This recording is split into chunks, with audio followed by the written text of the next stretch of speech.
Court ने यह ऐतिहासिक सजा सुनाई और चुनाव रद्द कर दिया। उस वक्त में चुनाव रद्द कर दिया था और 6 साल का प्रतिबंध लगा दिया। चुनाव जीता हुआ था वो, चुनाव अदालत द्वारा चुनाव रद्द कर दिया गया और मताधिकार चुनाव लड़ने पर रोक लगा दी 6 साल तक। ठीक है। 95 में एक और केस हुआ डॉक्टर दास राव देशमुख का, नांदेड़ का। लोकसभा चुनाव के दौरान उम्मीदवार की सहमति से रैलियों और वाहनों पर धार्मिक नारे और सांप्रदायिक पोस्टर लगाने को भ्रष्ट आचरण माना गया हाई कोर्ट ने, और चुनाव जीता हुआ रद्द कर दिया। भी चुनाव रद्द किया पार्लियामेंट का, बताइए। नंबर 3 95 का ही है, ये भी मनोज जोशी का है। ये भी चुनाव जीता हुआ था, वो रद्द किया, पर इनको रिलीफ मिल गई सुप्रीम कोर्ट से कोई टेक्निकल पॉइंट पर, वो अलग बात है। बैरून शेखावत जो मैंने कल जिक्र किया था 95-96 के अंदर, ये याचिका खारिज कर दी गई बाद में सुप्रीम कोर्ट में, पर ये केस फंस गए हाई कोर्ट के अंदर। केस चला चुनाव रैलियों में राम मंदिर और लक्ष्मी जी के प्रतीक का जिक्र करने में। बैरून सिंह शेखावत साहब ने चुनाव की रैलियों में राम मंदिर और लक्ष्मी जी के प्रतीक का जिक्र करने का उन पर आरोप लगा। कोर्ट ने साक्ष्यों की कमी के कारण, आप जानते हो कि मुख्यमंत्री बन गए थे ये, इस 93 का चुनाव था ये, 95-96 में केस हुआ, और क्योंकि मुख्यमंत्री थे तो आप समझ सकते हो कि साक्ष्य कहाँ मिलेंगे, तो जानते ही बात को। तो साक्ष्य के अभाव में बाद में कमी के कारण उनको उन्होंने खारिज कर दिया, माना ये भी फंसे हुए थे। अमित शाह जी 2014 के अंदर मुजफ्फरपुर दंगों के बाद पश्चिमी यूपी की रैलियों में कथित तौर पर अपमान का बदला वोट से लेने, अपमान का बदला वोट से लेने का उन्होंने खाली जैसी बातें कहने पर भी समुदायों के बीच तनाव बढ़ाने का दोषी माना गया इनको, और चुनाव आयोग द्वारा प्रचार पे रोक लगा दी इनके ऊपर। आप प्रचार नहीं कर सकते फ्यूचर के अंदर, फ्यूचर मतलब उस चुनाव के अंदर रोक लग गई इनके ऊपर। योगी आदित्यनाथ जी जो मुख्यमंत्री, माननीय मुख्यमंत्री जी है, मेरठ की रैली में विपक्ष पर हमला बोलते हुए अली और बजरंग बली वाली विवादित धार्मिक टिप्पणी की थी, जिसे आचार संहिता का गंभीर उल्लंघन माना गया और 3 दिन तक देशव्यापी बैन कर दिया कैंपेन पर, पूरे देशव्यापी, क्योंकि चुनाव पार्लियामेंट का था। 3 दिन तक, 3 दिन तो एक संकेत है, पर बहुत बड़ा एक प्रकार पनिशमेंट है, मैसेज है।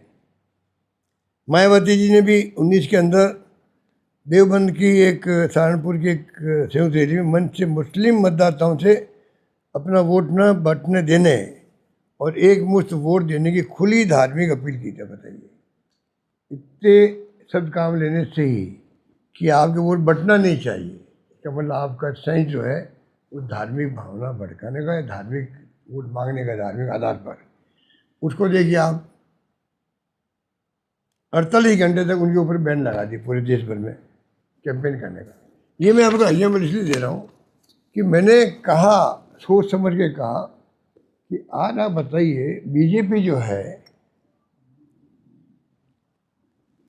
अपना आपको विश्व की सबसे बड़ी पार्टी कहती है, और हो सकता हो क्योंकि जिस प्रकार उन्होंने कारगुजारियाँ करी है देश के अंदर, तो वो बहुत बड़ी बात है कि धन इकट्ठा इतना हो गया कि वो खर्च कहाँ करे। हमारे तो अकाउंट भी रुका दिए बैंकों में, ब्लॉक करवा दिए कांग्रेस के, और खुद वो आपके बॉन्ड, इलेक्ट्रल बॉन्ड धमका करके पैसा लेना, बॉन्ड आए तो ईडी का वापस नोटिस, वापस विड्रॉ हो जाना। जो तमाशा हुआ है, सुप्रीम कोर्ट का फैसला अधूरा था वो कि कॉन्स्टिट्यूशन के खिलाफ ये बॉन्ड है, बैन कर दिया बॉन्ड को। अरे ये करना चाहिए, साथ में जो पैसा इकट्ठा हुआ, चाहे वो किसी पार्टी के पास हुआ, कम ज़्यादा हुआ है, वो तमाम पैसा प्रधानमंत्री राहत कोष में जमा करवाओ। असली फैसला वो होता, वो तो हुआ नहीं है। फैसला खाली इतना ही हुआ कि भाई ये संविधान के खिलाफ है, असंवैधानिक है, बैन कर दिया आगे के लिए। उससे क्या मतलब हुआ? इतना धन इकट्ठा कर लें लोगों ने, वो धन जो है वो तो लेवल प्लेइंग फील्ड जो है, बराबर का फील्ड कहाँ हुआ? बीजेपी और इनके बाकी पार्टियों के बीच में बराबरी का मैदान तो है नहीं खेलने का। आप बताइए फिर क्या होगा? वो स्थिति में ये राजनीति कर रहे हैं, राजनीति कर रहे हैं, एक तरफा तानाशाही प्रवृत्ति इनकी है। अरे जब मुकदमा दर्ज कर रहे हो आप, कोई खड्डे के ऊपर धरना दे रहा है, पानी पे मांग कर रहा है, बिजली की मांग कर रहा है, 144 लगा रहे हो, पुलिस में मुकदमा दर्ज करवा रहे हो, ये तो राजस्थान की बात मैं कर रहा हूँ। पूरे हिंदुस्तान में कितने पत्रकार, साहित्यकार, लेखक जो खिलाफ लिखा वो जेल में बैठे हुए हैं, छोड़ नहीं रहे उनको, ऐसी ऐसी धारा लगा देते लोग। तो कहाँ डेमोक्रेसी रह पा रही है यहाँ पर? इसलिए मैंने कहा कि इंदिरा गांधी यदि मजबूत नेता होती, ये कानून मैंने पढ़ के सुना आपको, ये मैं जानता हूँ, इंदिरा गांधी बड़े नेता होती और ये हरकतें ये करते, तो बैन लगाने की मैंने बात कही थी कि इनके बैन लग जाता। वो क्या लग जाता? कानून से लग जाता, इलेक्शन कमीशन लगा देता इनके ऊपर। अब तो इलेक्शन कमीशन जो मिली भगत है इनकी, उनका एजेंट बन गया वो, तो किसको कहे?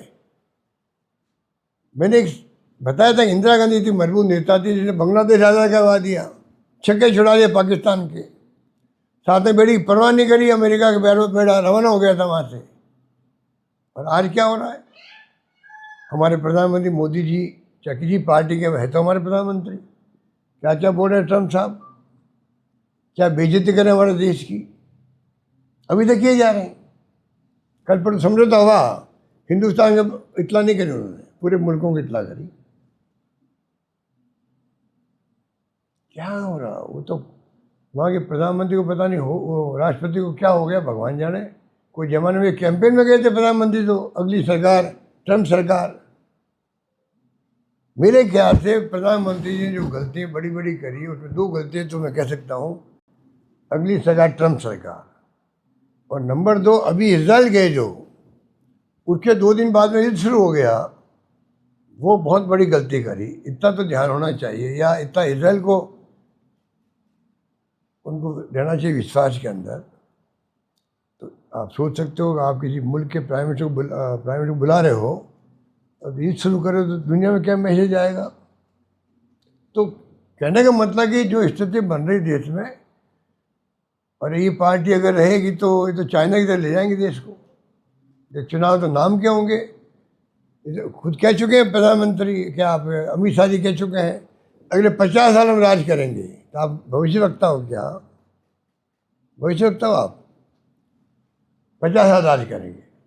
अरे भाई, जनता जीताएगी तो आप, कोई पार्टी राज करे अलग बात है, पर आप, क्योंकि आपके दिमाग में तानाशाही प्रवृत्ति है, आपका विश्वास लोकतंत्र में है नहीं, इसलिए आप इस पर बातें कर रहे हो, और वही आपकी चाल ढाल दिख रही है, साम दाम दंड भेद, उसके आधार पर आप राज कर रहे हो। ये मेरा कहना है। सर, नीट का एग्जाम है थोड़े दिनों में, राहुल गांधी जी आ रहे हैं, हजारों बच्चे इकट्ठा होंगे, उनके एग्जाम में तैयारी में डिस्टरबेंस होगा, ऐसा बीजेपी आरोप लगा। और टेलीग्राम की जो ऐप है वो भी, टेलीग्राम का जो ऐप है ना सर, टेलीग्राम का, उसको भी रोक दिया है इन परीक्षाओं को, और पोर्टल भी लग गए आपकी सरकार में 19 पेपर। खाली टेलीग्राम के रोका, और भी कई चैनल है। अगर सरकार ने रोका एक को, तो उसको क्यों रोका? तो फिर एक फैसला तो कॉमन सबके लिए होना चाहिए। सरकार में 19 पेपर लीक हुए। पर आप बताइए मुझे,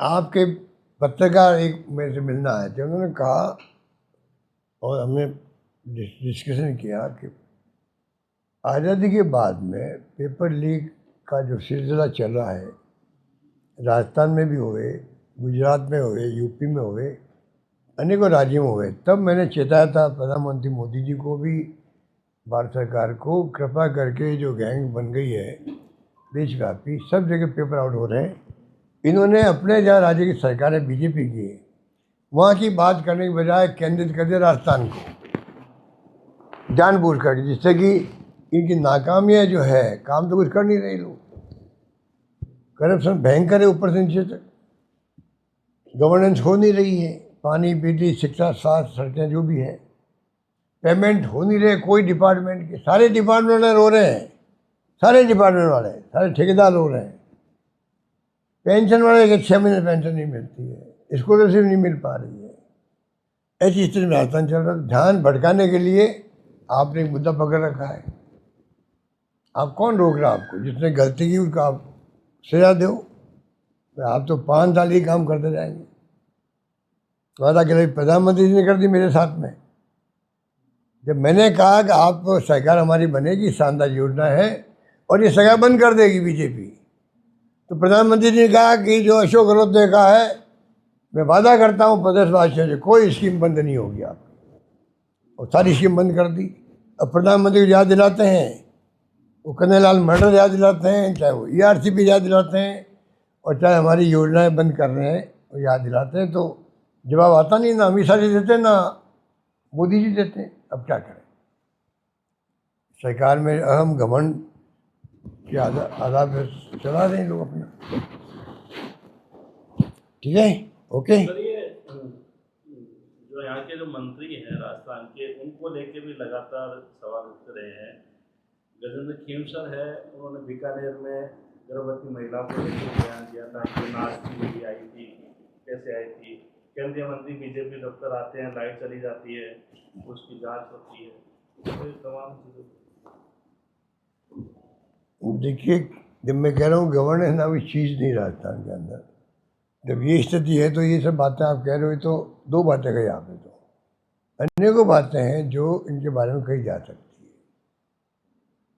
है। जिस प्रकार से मंत्री छापे भी डाल रहे हैं और एजेंट पकड़े जा रहे हैं, उनके ही मंत्री जी के ही, और मंत्री जी कहते मैं इस्तीफा दे सकता हूँ। मंत्री ने इसे पहले ही दिया था, एक बार इस्तीफा दिया ना एक बार, और वापस भी लिया। तो अभी ये करप्शन की बात को लेकर के मैं, अगर मेरी बात नहीं मानेगी तो ये हमारे करोड़ी मीणा जी की फितरत के अंदर है। जब से राजनीति उन्होंने करी है तब से ये अप्रोच इनकी बोलने की यही रही है। ये इनके USP है। करोड़ी मीणा जी की USP यही है कि ये मतलब जो कटाक्ष करते हैं अपनी सरकारों पर, अपने मुख्यमंत्री पर, वादा करते हैं पब्लिक से मैं फला स्टेप उठा सकता हूँ, ये वो करते रहते हैं। तो ये उनको तो क्या बात। और बाकी मंत्रियों की तो आप क्या बात करें, मंत्रियों के फ़ोन ही उठाते उनके सेक्रेटरीज। आप मेरे मुँह से क्यों कहलवा रहे हो? मंत्री फ़ोन कर दे अपने डिपार्टमेंट के, डिप्टी CM ले के लोग फ़ोन कर दे तो डिपार्टमेंट के मंत्री जो है सेक्रेटरी या डिपार्टमेंट का जो HOD है, फ़ोन तो नहीं उठाते हैं। वो मंत्री खुद ही कहते हैं हमारे फ़ोन नहीं उठाते, क्या आपकी मदद करें? कोई मिलने जाता है कार्यकर्ता, भाई आप टेलीफोन कर दें। ये फ़ोन उठाते नहीं तो मैं क्या फ़ोन करूँ? ये तो स्थिति सरकार की। ओके सर TMC की टूट के बाद देश में ये चर्चा तेज पर है, अब उद्धव ठाकरे की पार्टी तोड़ जाएगी। क्या परिसीमन बिल दोबारा लाया जाएगा? तो संख्या बल है 2 अध्याय का 360 का पूरा कर। मैं कह रहा था इंदिरा गांधी होती तो इनमें बैन लगा देती, क्यों कहा मैंने? फिर ये सब आपके क्वेश्चन का आंसर उसमें आता है। जो हालात बन गए ना उनको समझो। मैं तो मेरे अनुभव से कह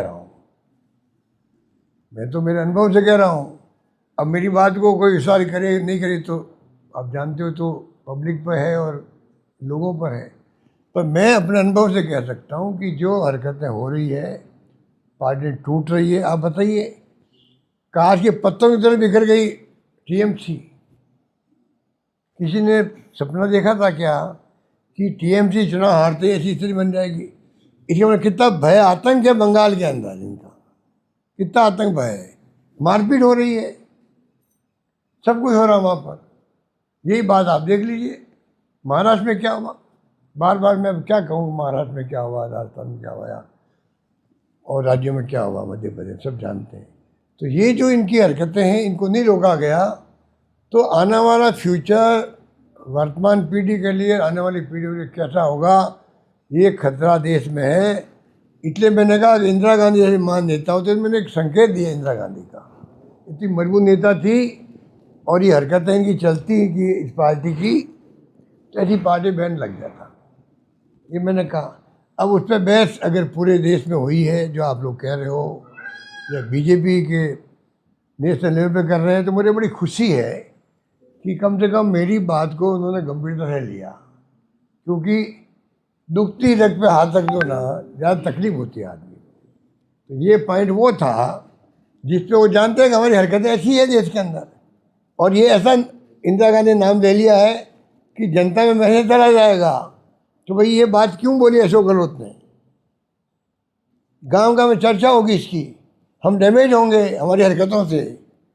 दुखी तो सब है ना, गांव वाले, कस्बे वाले, काम किसी को हो नहीं रहे हैं, मुख में दर्द हो रहे हैं, पुलिस थाने में जाओ तो सुनवाई होती नहीं है, रेप केस हो जाओ कि जाके समझौता कर लो आपस के अंदर, रेपी से आप पैसा खा लो और को समझौता कर लो, बेचारे गांव के गरीब आदमी कहाँ जाके बात करें। ऐसी हरकतें पूरे राजस्थान में चल रही है, बहुत स्थिति खराब है, पूरे देश की स्थिति खराब है। इसलिए मैंने कहा अगर इंदिरा गांधी होती, मैं फिर रिपीट कर रहा हूँ, सोच समझ के, तो बीजेपी पे और आरएसएस की हरकतों पर जो पीछ पे ले गए देश को, ये धर्म के नाम पर वोट लेते हैं और चुनाव जीतते हैं, तो ये डेमोक्रेसी है। यहाँ पर हिंदू राष्ट्र तो बन चुका देश, खाली फॉर्मल डिक्लेयर करना बाकी है देश के अंदर। हिंदू राष्ट्र को फॉर्मल डिक्लेरेशन बाकी रह गया है, बाकी हिंदू राष्ट्र तो बन चुका है। आप बाकी धर्मों को तो दबा दिया आपने, कभी माइनॉरिटी को दबाओगे आप, चाहे वो मुस्लिम माइनॉरिटी हो, फिर आप और माइनॉरिटी वाले दूसरे लोग हैं, वो चाहे सिख हो चाहे ईसाई हो। ईसाई में तो अभी कहाँ वो हमले हुए थे ना यहाँ पे चर्चों में, आप बताइए चर्चों पे इनके क्रिसमस पे पहली बार मैंने देखा राजस्थान के अंदर या हिंदुस्तान में जहाँ भी हुआ, गुंडागर्दी हो गई वहाँ पर क्रिसमस के दिनों के अंदर भी। ऐसा पहले कभी देखा नहीं मैंने। इनके और से बढ़ते जाएंगे ना, अभी मुस्लिम माइनॉरिटी, फिर क्रिश्चियन माइनॉरिटी, फिर सिख माइनॉरिटी पे आ जाएगी कभी इनके। ये कुछ भी कर सकते हैं। जैन और फारसी आप समझते हो तो कभी खुद ही समझ जाएंगे भाई क्या हो रहा है।